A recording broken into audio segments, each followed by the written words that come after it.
We're on the Norwegian Prima cruise ship and we're sailing into St. Lucia. It's a beautiful day and we're about to go on a hike and maybe a dunk in a waterfall.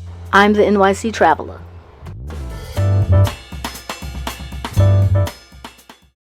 This is only our second time to St. Lucia, so this time we decided to do an excursion that was sponsored by the cruise ship.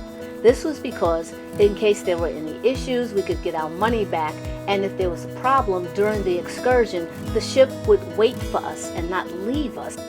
Tourism is very important to many of these areas. They do have other industries, but many times the guides tell us that they depend on the dollars that tourism brings them, and so they are happy to see us and they welcome us with open arms. Having said that, that means that sometimes during your tour, you will stop at places that the company has either contracted with or maybe made some sort of agreement that they will bring tourists by so that you can purchase their goods or you can whatever, buy their food, souvenirs, whatever. It might be a little annoying until you get to the main place for the excursion, but that's the way it is. Where the ship docks in St. Lucia and where the hike was supposed to start to see the Pitons, one of the main attractions of St. Lucia, was a bit of a ride. So we got a chance to see the island. It was a beautiful day. It was a weekday. It was during the holiday season, but at the same time, it was really nice to see what the island was during normal daily life. We made 2 stops along the way to those vendors that I've mentioned. First stop was an overlook so that we can see the beautiful view. And yes, as they said, it was an Instagram moment. By this time, we were approximately an hour into the journey, and so we can definitely appreciate that not only did we need a little bit of a stretch outside of the van because we were on a van and not a bus, but we also could appreciate that the driver needed a break. At one point, the driver thought that we needed to see banana trees up close, so we did. And even though I had seen banana trees before, I did learn something that I did not know about them. 9 months to bear banana, it only bear once. After you harvest, that tree will die and you don't need to plant another one because while the tree growing, others popping up what you call suckers. Small trees around the big trees have small ones popping up. So it will take about 3 months to harvest. If you want to plant other trees somewhere else, then you take from there and you plant it other place and it will do the same. Just keep it growing like that. The green bags are to prevent bugs, insects and also sunburns. We export our bananas to England and Europe.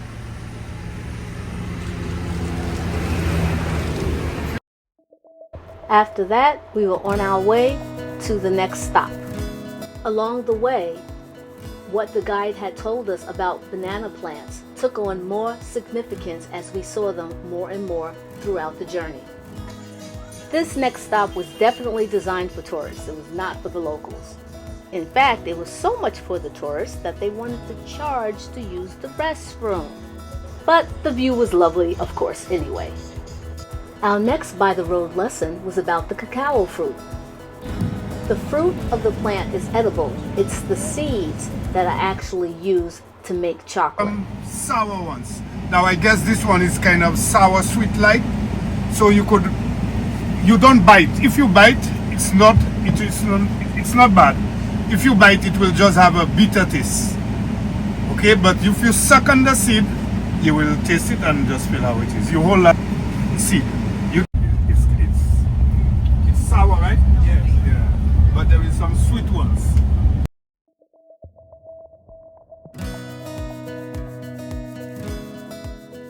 Back into the van again, and we are going to our final destination. Now, in all honesty, I'm looking at the map and we actually drove the perimeter of about 3/4 of the island, and that's why the trip was so long. We make it to the Tet Paul nature trail, which actually is very touristy, not in a bad way, but in a good way, meaning that it's an easy walk. It's not a hard hike. For those people who really want to hike the Pitons, yeah, they have that, this was not this. Okay, we're ready to go. Hiking sticks. Although the trail was well defined, you don't go alone. They have trail guides that take you through the park. Meaning small in strength. With 2,438 feet, 2 miles, 4-hour round hike that can be longer depending on your pace. Piton is ranked strenuous, so it is difficult to climb. There are ropes along the trail, which at certain areas you'd have to use to pull yourself up. And off we go to the next site.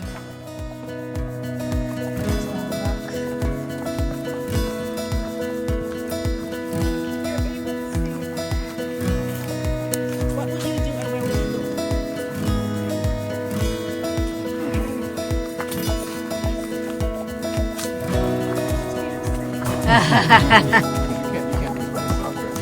Like you probably have to come and pay it. Oh wow, look at this.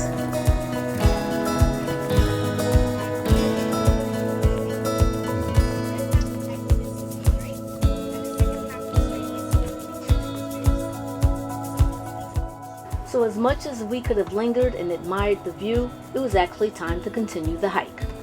We had definitely put on sunscreen and we had put on insect repellent, but honestly, it really wasn't that bad out there.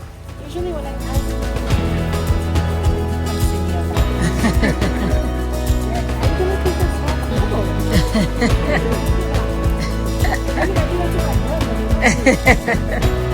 Oh, it does say stay with him.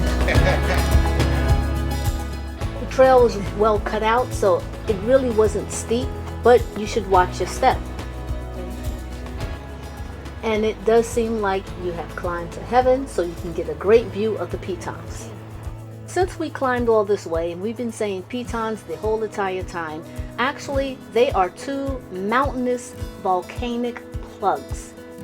The 2 peaks flank Lucia Bay. Aha. Oh wow. Welcome to the second part of heaven. First part's up there. Might be wondering how many heavens are there.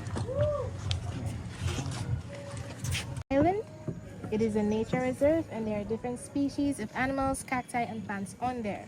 For example, the whip-tailed lizard, the St. Lucian racer, a snake as well, and the worm snake reside there. Since it is a nature reserve, you will need permission from the National Trust before you head over there.